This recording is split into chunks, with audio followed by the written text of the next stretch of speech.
Редактор кылдым, жазылып атабы? Өчүрсөңүз өчүп, Вот ошол немени документти жөнөтүп атканда редакторго дагы ошол почтасын кошуңуздар керек экен да. Ошондо дагы кошулуп оңдой берет.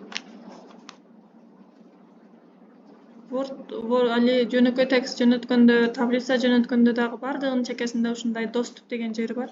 Редакторду бересиздер, ссылканы кошуп жөнөтөсүздөр. Азыр сизге Gmail'ге келди, ссылка кошо келдиби же сразу эле документке кирип кеттиңизби? Назад чыгыңчы.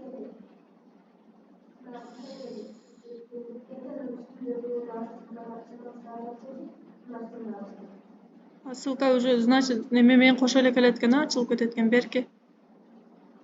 Ссылка менен да жөнөтсө болот экен. Сүрөт. Ссылканы көчүрбөсөң дагы өзү кете берет экен. Переслать кылып, ошо Gmail'ге жөнөтсөңүз.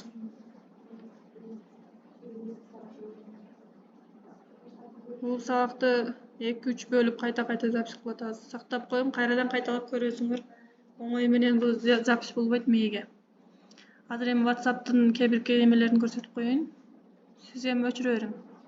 Остановить показ.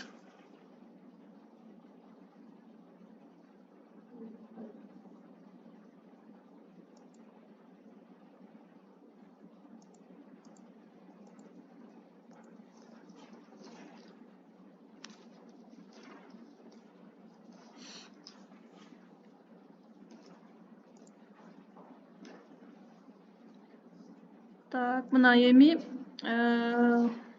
электронный WhatsApp, онлайн WhatsApp дейсизби? Веб WhatsApp менен иштеп атканда баягы мына суроо берсе, суроого жооп бериш керек болот го. Ошондо муну таппай каласыздар да кайерден көрсөтүштү. Телефондо ал оңой эле болот.